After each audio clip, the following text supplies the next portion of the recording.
President. So we are seeing, regarding Iran, we are seeing the protests in Iran these days. The cities are begging for help from the U.S. and Israel, naming streets in the city after President Trump.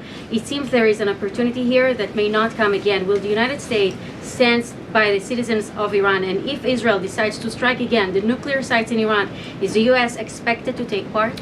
Well, look, we certainly stand by anybody who's engaged in peaceful protest, anybody who's trying to exert their rights for free association and to have their voices heard.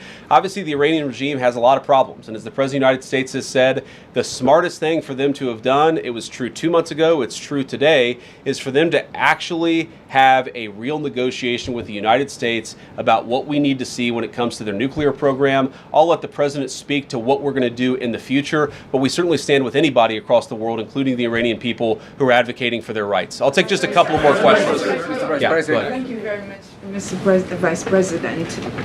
Concerning Venezuela, how would you assure the Caribbean region that they will remain a zone of peace? Because some member states in the region are concerned. Well, look, the President had a very productive phone call with the President of Colombia yesterday, and we continue to talk at all levels of government with a number of our friends in the Caribbean region. I actually think this is really good for peace in the Caribbean, because when you take away a major source of illegal cartel revenue, which is the cocaine trade, the fentanyl trade, other sources of illicit revenue, you actually remove the power of one of the main destabilizing forces in Latin America and in the Caribbean.